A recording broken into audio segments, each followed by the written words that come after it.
لبيك أبا عبد الله، لبيك أبا عبد الله، لبيك أبا عبد الله. أنت يا حسين أحييت القلوب، فرشت الكروب، أيقظت الشعوب يا صبط الرسول. أعوذ بالله السميع العليم من الشيطان الرجيم. بسم الله الرحمن الرحيم. ولا حول ولا قوة إلا بالله العلي العظيم. إنا لله وإنا إليه راجعون. صلى الله وسلم عليك يا سيدي ويا مولاي يا رسول الله. صلى الله وسلم عليك يا خير خلق الله. السلام عليك وعلى آلك الطيبين الطاهرين المعصومين. صلى الله وسلم عليك يا سيدي ويا مولاي يا أبا عبد الله، يا رحمة الله الواسعة ويا باب نجاة الأمة. يا ليتنا كنا معكم سيدي فنفوز فوزا عظيما. ذاك المنى لو أن ذلك يحصل.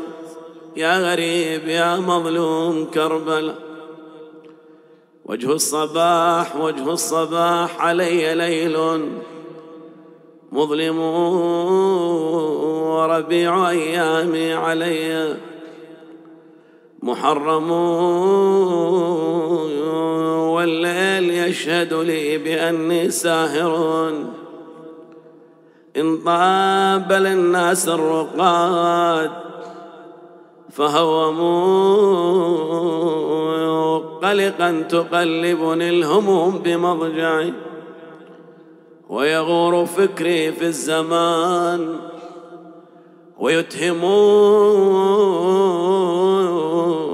ما خلت أن الدهر من عاداته، ما خلت أن الدهر من عاداته تروى الكلاب به ويضمل ضيغم،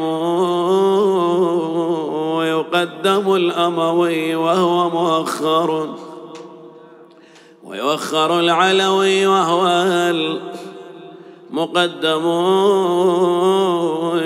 مثل ابن فاطمة يبيت مشردا، أيوا إماما. مثل ابن فاطمة يبيت مشردا، ويزيد في لذاته متنعم، ويرقى منابر أحمد متأمرا بالمسلمين، وليس ينكر مسلم، ويضيق الدنيا على ابن محمد، ويضيق الدنيا على ابن محمد، حتى تقاذفه الفضاء الأعظم. خرج الحسين من المدينة خائفا كخروج موسى خائفا يتكتم، وقد انجلى عن مكة وهو ابنها، وبه تشرفت الحطيم وزمزم. لم يدر أن يريح بدن ركابه، لم يدر أن يريح بدن ركابه، فكأنما الماوى عليه محرم. عظم الله أجوركم لما أراد الحسين أن يخرج من المدينة وقد شد الرحال وركبت النساء على المحامل، أراد أن يتحرك وإذا بصوت من خلف أبويا وياكم اخذوني اخذوني وحيدة وامع ليلة تخلوني يا ابويا خذوني وياكم اسرج الخيل واحط فراشكم لو جلجل الليل. رجع الحسين إلى هذه العليلة أخذ يسكن روعها. بنية أنت مريضة لا طاقة لك على السفر، سفرنا طويل. قالت أبا إذا كان كلا ولا بد اترك معي عبد الله الرضيع أتسلى به. ماذا يجيبها الحسين؟ أيقول لها هناك سهم ينتظره؟ بعد أن أيست من أهلها ورجوعهم أو أخذها رجعت تقوم مرة وتكبو أخرى. فاطمة وإنه تسحب ذيال المصيبة تنادي يا أبويا لا تخليني غريب، خذوني يا أبويا ولا تخلوني بالديار، ينتحل جسمي وبالضماير تشتعل نار من شوفت بيوتك عليها سافي غبار. ويش البصر لو طوح الوافد نجي، الوافد شقله لو لف يسر الوجود.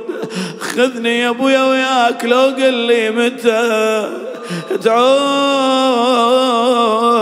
ضمها الصدر والدمع يجري بالخدود، قالها يا بنت القلب زيدتي لهيب، ردي المنازل يا عزيز واندبيني وقطع الرجة مني ولا تترقب.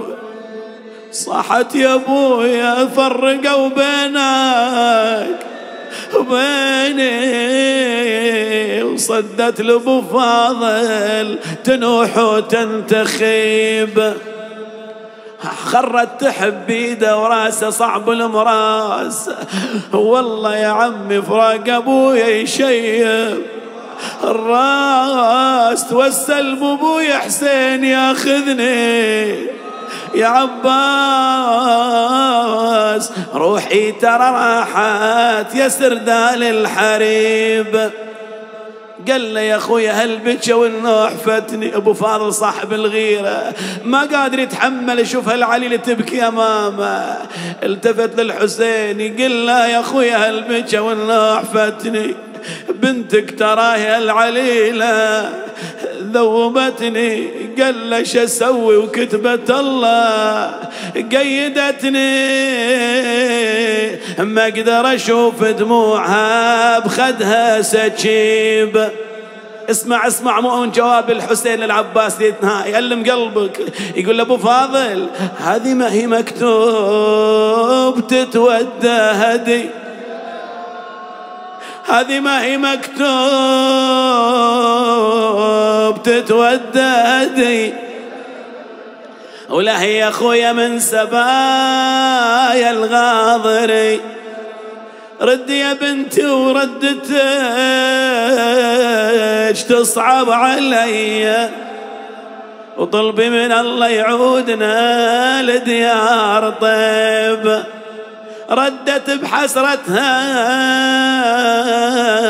وساق الضعن عنها من رجعة اخوتها وابوها انقطع ظن. نوب تقوم ونوب توقع من حزنها، وتصيح راح حجاب صوني منين اجيب. لكنما الأمر لله. أعوذ بالله السميع العليم من الشيطان الرجيم. بسم الله الرحمن الرحيم. وإذ ابتلى إبراهيم ربه بكلمات فأتمهن قال إني جاعلك للناس إماما قال ومن ذريتي قال لا ينال عهدي الظالمين. آمنا بالله. صدق الله العلي العظيم.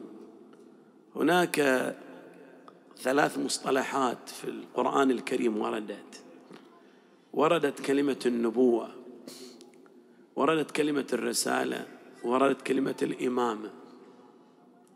وهذه المناصب ال3 تختلف بعضها عن بعض، مو كلها اسمها واحد، لا، وقد تجتمع في شخص وقد تفترق في أشخاص. فالقرآن أحيانا يخاطب رسول الله صلى الله عليه وسلم يقول له يا أيها النبي إنا أحللنا لك أزواجك يا أيها. نعم، مرة يخاطب بالنبوة، مرة يخاطب برسالة، يعني هو نبي هو رسول. يا أيها الرسول بلغ ما أنزل إليك من ربك. أيضا الإمامة ورسول الله أيضا حاز على منصب الإمامة، لأن أفضل من نبي الله إبراهيم. ونبي الله إبراهيم كما مر عليكم الآن في الآية إني جاعلك للناس إماما. أما بالنسبة النبي هو الذي يوحى إليه، لكن قد ما تكون عنده رسالة يبلغها، مو شرط أن يكون عنده رسالة يبلغ تلك الرسالة. أما الرسول يوحى إليه وعنده رسالة يبلغها للناس. قد تكون الرسالة عامة لجميع الناس وقد تكون الرسالة خاصة. لاحظ بالنسبة إلى يونس يقول وأرسلناه إلى 100,000 أو يزيدون. إذن هو رسول، وأرسلناه ورسول، يعني فهو نبي ورسول، وأرسل إلى جمع من الناس، مجموعة. رسول الله صلى الله عليه وآله رسالة عامة. إبراهيم عليه السلام، أولو العزم الأنبياء، أولو العزم رسالتهم عامة للناس. أما الإمامة هي منصب أرفع من النبوة ومن الرسالة، أرفع. الإمامة عبارة عن ماذا؟ عن الولاية على الناس عامة، يعني التصرف المطلق مو فقط في ما يحوزه الناس بل في أنفسهم أيضا. من أولى بكم من أنفسكم؟ قالوا أنت يا رسول الله. النبي أولى بالمؤمنين من أنفسهم، له الولاية المطلقة. الإمامة بمعنى الولاية المطلقة في التصرف في كل شؤون المخلوقين. إنما وليكم الله ورسوله والذين آمنوا الذين يقيمون الصلاة ويؤتون الزكاة وهم راكعون. كلمة الخلافة إذا وردت، إذا جاءت كلمة الخلافة عندنا المسلمين، مرة نقول خلافة الله، مرة نقول خلافة الناس. شوف، لحظة، دقق مؤمن، فرق. خلافة الله تعني المناصب ال3. خليفة الله يعني يكون نبي أو رسول، أو نبي ورسول وإمام. فلما نقول علي بن أبي طالب خليفة الله فهو ماذا؟ له التصرف، إمام له التصرف، له الولاية المطلقة، يقوم مقام الأنبياء. ونعم ليس بنبي ولكن يقوم مقام الأنبياء. خليفة الله غير خليفة الناس. خليفة الناس من نصبه الناس، من وضعه الناس. قد يكون الناس وضعوه أو هو جاء بالقوة تسلط على الناس وصار خليفة. نحن عندنا أهل بيت العصمة خلفاء الله في الأرض، مو خلفاء الناس، لا، خلفاء الله. وهذا المنصب إخواني اللي هو ماذا؟ اللي هو الزعامة الإلهية، سواء نبوة أو إمامة، نبوة أو إمامة، هذا من اختصاص الله جل وعلا. هذا ما يتدخلون به الخلق ما يتدخلون به أبدا، لا من بعيد ولا من قريب. بل حتى الأنبياء أنفسهم لا يعينون من تلقاء أنفسهم. واسمع الآن أجيب لك آيات، دققوا معي الآن لأن أحاول أختصر. نعم، خروج الحسين من مكة يحتاج له وقت، سلام الله عليه، مصيبته عظيم. فدقق، راح يجينا جيم عين لام. جعل تسمع عني الآن في الآيات اللي بقراها جيم عين لام جعل. قلنا النبوة والإمامة خط إلهي نسميه قيادة إلهية. القيادة الإلهية ما يتدخلون فيه الناس أبد، هذا يختص بها الباري جل وعلا. حتى الأنبياء أنفسهم ما يتدخلون بهالأمر. اسمع: بسم الله الرحمن الرحيم. يا داود إنا جعلناك خليفة في الأرض. الله يخاطب داود يقول له إحنا جعلناك مو بالناس. بسم الله الرحمن الرحيم. وإذ قال ربك للملائكة إني جاعل في الأرض خليفة. دار حوار بين الله وبين ملائكته، مو اعتراض، لا مو اعتراض، حوار. الملائكة حبوا يستفسرون هذا الخليفة منه وليش ما يصير من الملائكة منهم هم. قالوا أتجعل فيها من يفسد فيها ويسفك الدماء ونحن نسبح بحمدك ونقدس لك قال إني أعلم ما لا تعلمون. أنا أعلم بهذا الخليفة اللي راح أخلقه وأخلي خليفة في الأرض، أنا أعلم به منكم، هو هذا يصلح للخلافة في الأرض. أنتم الملائكة لا تصلحون لخلافة الأرض، هذا الخليفة اللي هو آدم هو اللي يصلحه، أنا جاعله، إني جاعل في الأرض خليفة. بسم الله الرحمن الرحيم. وإذ ابتلى إبراهيم ربه بكلمات قال إني جاعلك للناس إماما. من اللي جعله؟ رب العالمين، الله جعله. إني جاعلك للناس إماما، أنا مو الناس يجعلونه. نبي الله إبراهيم عليه السلام على مقام العظيم، هو نبي ورسول وخليل وإمام.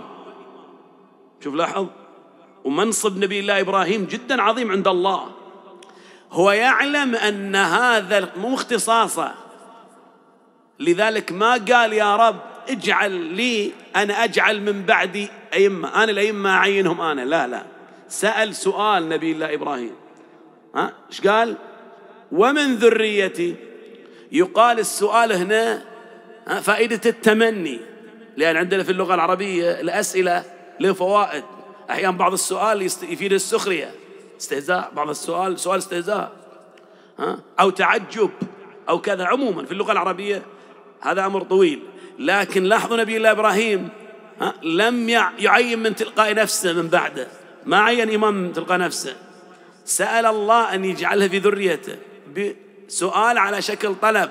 ومن ذريتي، جل جواب لا ينال عهدي الظالمين. يا إبراهيم من هذه الإمامة عهدي، الله يقول الإمامة ذي عهدي، مو مثل ما يقول البعض أمرهم شورى بينهم. أمرهم ذاك أمرهم شورى بينهم، تخطيط أرض، بناء مسجد، شيء يتشاورون عليه بينهم، أمرهم هم. أما الإمامة الله يقول شنو؟ عهدي لا ينال عهدي الظالمين. قبل ما أجيب لك بعض الآيات الأخرى الآن، ذكرت أنا نقطة أن الإمامة أرفع من النبوة. إيه، قد بعضكم الآن يقول شلون الإمامة أرفع من النبوة؟ نعم، نبي الله إبراهيم، هذا دليل واحد بس وإلا لك أدلة.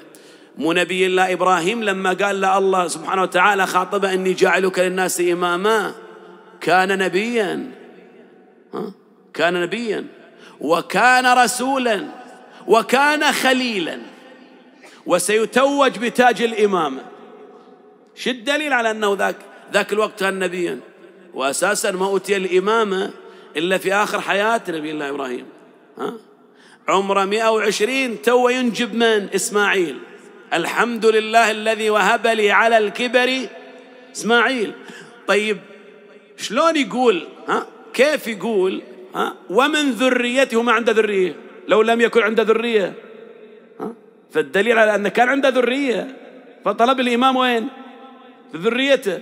قال ومن ذريتي، جل جواب لا ينال عهدي الظالمين. فهذه المرتبة سيعطى إياها بعد النبوة وبعد الرسالة وبعد الخلة. إني جاعلك للناس إماما. بسم الله الرحمن الرحيم. واجعل لي وزيرا. من هو اللي قال هذه؟ على لسان من؟ لا مو رسول الله، لا ما أحسنتم، نبي الله موسى. يطلب منين؟ من الله. ايش يقول له؟ اجعل لي وزيرا. اجعل فعل شنو؟ اللي هم في اللغة العربية الليلة اجعل فعل شنو؟ أمر. أحسنتوا. الفاعل وينه؟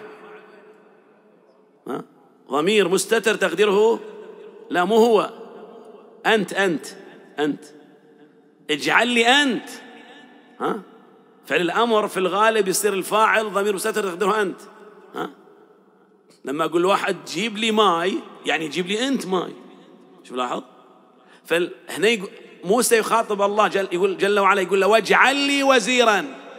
جاءت آية ثانية في سورة ثانية قالت وجعلنا معه أخاه هارون وزيرا. إذا من ذي اللي جعل؟ الله، مو هو موسى ما جعل من عنده.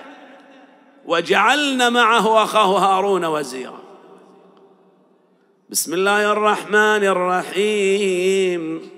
وجعلناهم أئمة يهدون بأمرنا وأوحينا إليهم فعل الخيرات وإقام الصلاة وإيتاء الزكاة وكانوا لنا عابدين.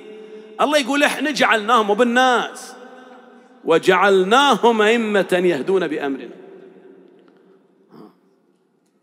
وفي آية أخرى تقول وجعلناهم أئمة يهدون بأمرنا لما صبروا وكانوا بآياتنا يوقنون. شو لاحظ؟ كله جعلنا. إذن الإمامة جاعل، الخط الإلهي جعل، مو برد الناس. بعد بسم الله الرحمن الرحيم. يا أيها الرسول بلغ ما أنزل إليك منين؟ منك، من ربك، مو من عندك. ولاية علي بن أبي طالب من ربك. وإن لم تفعل فما بلغت رسالته. إن الله يخلق ما يشاء ويختار ما كان لهم الخيرة. إذن هذه مجموعة آيات قرآنية على أن هذا الخط الإلهي هذا من الله سبحانه وتعالى، لا يتدخل فيه البشر. طبعا هناك عدة أسئلة حول هذا الموضوع ويطول الحديث حوله. من ضمنها أطرح سؤال أو سؤالين فقط، وهو أنه لماذا لا يحق للناس أن يختاروا الخليفة؟ لماذا الله ما خلى الخلافة يختارون الناس، مثل ما قال بعض المسلمين أن الخلافة يختارون الناس، يختاروا الخليفة؟ ليش؟ شو السبب؟ السبب أيها الأخوة، السبب الأول أن الناس لا يمكن أن يتفقوا، مستحيل. الناس أصحاب أهواء وكل واحد يريد مصلحته. احنا الآن في مجلس، مو في دولة كاملة. احنا الآن مو يعني ما أضرب مثل على دولة كاملة، احنا مجلس حسيني بهالقد. لو حبينا نتفق على أمر واحد نتفق في مرة واحدة؟ شوف كثير يخالفون. شوف المسلمين شلون مختلفين في عدة أمور. ما تجد الناس ما يمكن أن تتفق في الغالب. يقول المثل الناس اتفقوا على أن لا يتفقوا. إخوان في بيت واحد يختلفون، 4 5 أسرة واحدة ما تجتمع على رأي واحد في الغالب، كل واحد يريد مصلحته. أقرب مثال أضربه لك في هذا الآن، مو بعض الدول يصير فيها انتخابات، بعض الدول تسوي انتخابات كل سنين، فترة سنين تسوي انتخابات اختيار رئيس عندها. انت سمعت مرة من المرات دولة من الدول كلهم اتفقوا طلعت الأصوات في الانتخابات حق واحد؟ هذا مستحيل. فالناس لا يمكن أن يتفقوا. ولذلك لما رحل النبي صلى الله عليه وآله والناس جماعة ما جاءوا أخذوا بنص النبي في أمير المؤمنين، صار اختلاف. حتى في السقيفة صار اختلاف. هذا الأمر الأول. الأمر الثاني، لماذا لا يكون الأمر بيد الناس؟ لأنه ماذا؟ حتى لو اتفق الناس، لو اتفقوا، هم لا يعلمون عن هذا الشخص اللي يختارونه.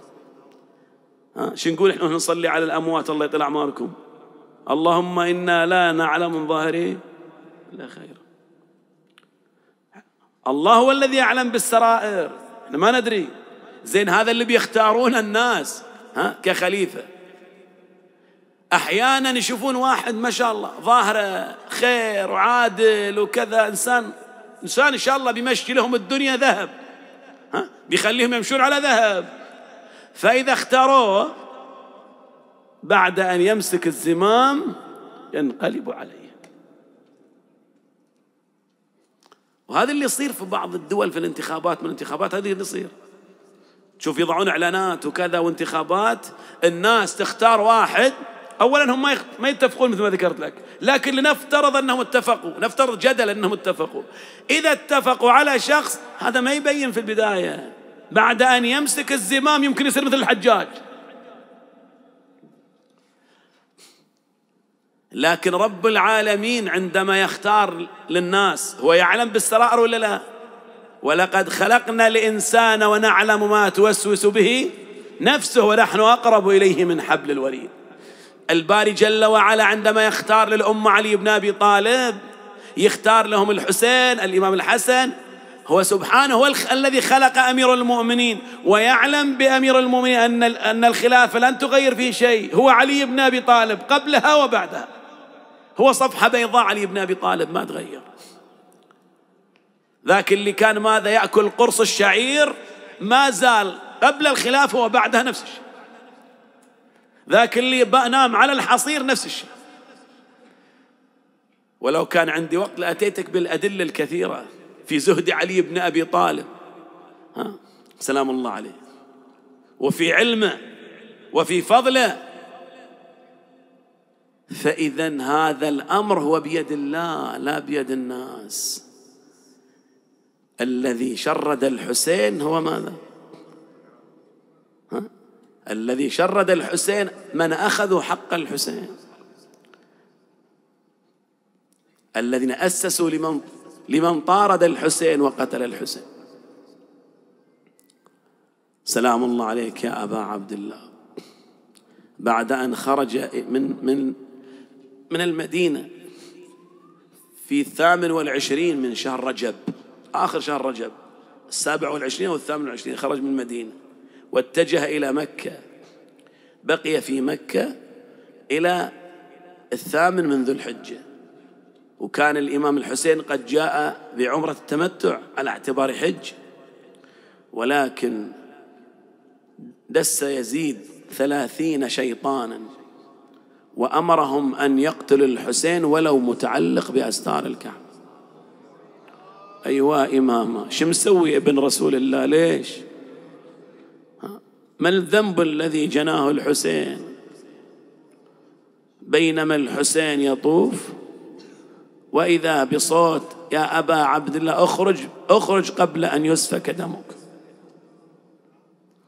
وقف الحسين بين الركن والمقام، خط الموت على ولد آدم، مخط القلاد على جيد الفتاة، وما أولهني إلى أسلاف اشتياق يعقوب إلى يوسف، كأني بأوصالي تقطع عسلان الفلوات بين النواويس وكربلاء، فيملأن مني أكراشا جوفاه وأجربة سغبا، لا محيص عن يوم خط بالقلم، رضا الله رضانا أهل البيت، نصبر على بلاء فوفينا أجور الصابرين، لن تشذ عن رسول الله لحمته وهي مجموعة له في حظيرة القدس تقر بهم عينه، ألا وإني زاحف بهذه الإسرة على قلة العدد وخذلان الناصر. عظم الله أجوركم. وإذا الحسين حول حجه إلى عمرة إفراد، يعني ماذا؟ في اليوم الثامن من ذو الحجة لم يكمل الحج، حول العمرة من عمرة التمتع إلى عمرة مفردة وأحل من إحرامه. لبيك يا ربي من جوارك أنا ما أطرق،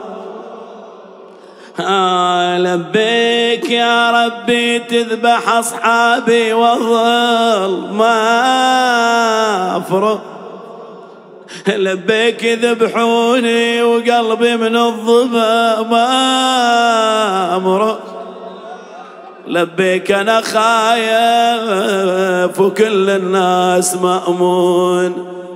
يا لبيك يا ربي من جوارك أنا ما أطرق، لبيك يا ربي تذبح أنصاري وظل ما أفرق، لبيك يذبحوني وقلبي من الظما ما أمرق، لبيك أنا خايف وكل الناس مامون. لبيك يا ربي تقبل نسكي والأعمى، لبيك تقبل تلبياتي بصرخة الآطف، لبيك حتى الشمر يصعد فوق صدري بلينعا وإماما. لبيك لبيك حتى الشمر يصعد صدري بلينعا، لبيك أنا خايف وكل الناس مأمون. لبيك أنا المظلوم وانت العالم بحالي، لبيك في مرضاتك يسلبون أعياء، لبيك حراتي تسافر ما لا لبيك وعليلي بقياد يسحبون، لبيك أنا خايف وكل الناس مأمون. هنيئا لك مؤمن، هنيئا لك لبيت مع الحسين. عزم الحسين على الرحيل، وإذا جاءه محمد بن الحنفية أخوه جاء إليه: أخي أبا عبد الله، لا تخرج من مكة ولا تذهب إلى أهل العراق، أخشى أن يغدروا بك، فقد غدروا بأبيك من قبل وبأخيك الحسن. قال له: أخي محمد، إني رأيت نعم جدي رسول الله في عالم الرؤيا وأمرني بالخروج لأمر لا بد لي منه. جاء عبد الله بن عباس أخذ يشير على الحسين بعدم الخروج، أصر الحسين على الخروج. قال له ابن عباس: سيدي أبا عبد الله، إذا كان كلا ولا بد اذهب إلى اليمن فيها شيعة أبيك. قال له الإمام الحسين: أنظر في الأمر. قال: لا تأخذ العائلة معك. وإذا بصوت من خلف الستار: يا ابن عباس، أتريد أن تفرق بيننا وبين إمامنا؟ لا والله، نذهب معا نموت بموت ونحيا بحياته. عظم الله أجوركم. جاء إليه أيضا عبد الله بن جعفر بن عمه، أخذ يشير على الحسين بعدم الخروج، ولكن الحسين في اليوم الآخر عند الفجر أمر شبانه أن يركبوا النساء على المحامل، واستعد الحسين للخروج من مكة إلى كربلاء يا الله. عظم الله أجوركم أيها المؤمنون. لما أركبت النساء واستعد الحسين للرحيل، بقيت امرأة ما طلعت. كلما أرسلها الحسين أرسل لها الأكبر لتخرج، قالت بني أنت كفء كريم، اذهب إلى أمك ليلى أخرجها. جاء إليها القاسم: عم زينب قومي نذهب إلى كربلاء. قالت بني أنت كفء كريم، اذهب إلى أمك رملة، أنا لي من يخرجني. نادى الحسين على العباس: أخي أبا الفاضل اذهب إلى زينب. اجى وقف عند خيمتها مفرع الراس والسيف بيمينه: أخي زينب قومي نذهب إلى كربلاء. أنا بذمتك لا تقول ما أدري، أنا بذمتك لا تقول ما أدري يا عباس يا صوان خدري، أنا خاف انسبي وينهتك.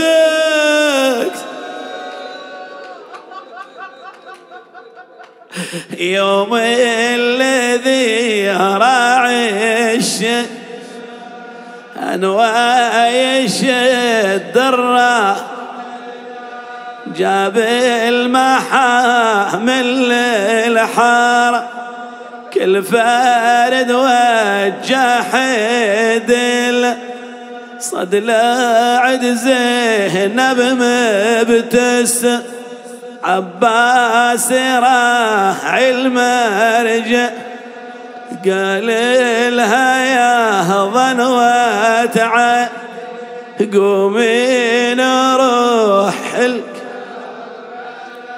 قال لها يا ظنوة قومي نروح الكربة.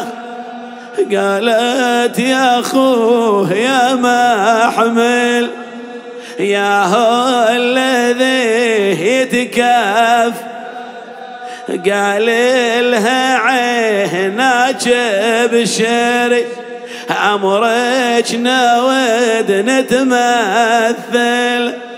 طلعت عباسي حدي، طلعت عباسي والضاع ضج له، كل ساعة عباس نزل، كل ساعة عباس محمال الحريعة، صد للشفي وناشد شني نازل تقبل. قال له يا خويا نازل تدري بختنا قال له يا خويا نازل تدري بختنا مدى ما تحمل الذل والهم، فطمت على العزو ليتك يا عباس تحب، ليتك يا عباس تحب يوم طلعت من كربة يستر وجه جفوفه.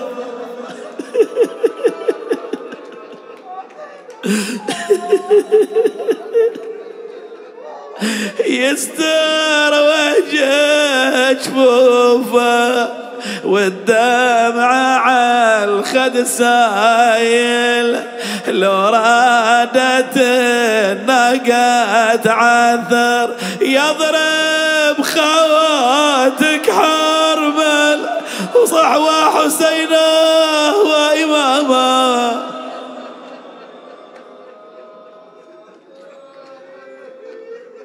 وقد انجلى عن مكة وهو ابنها، وبه تشرفت الحطيم وزمزم. يا الله. بمحمد وآله، صل عليه وآله وعجل فرجهم وارحمنا بهم يا كريم. من كان من هذا الجمع صاحب حاجة اللهم اقضي حاجته، يسر أمورهم، ادفع السوء والبلاء عنهم وعمن يحبون المؤسسون، تقبل عملهم إلى أرواح موتى المؤسسين، موتى الحاضرين، موتى جميع المؤمنين، ثواب هذا المجلس. والفاتحة مع الصلاة.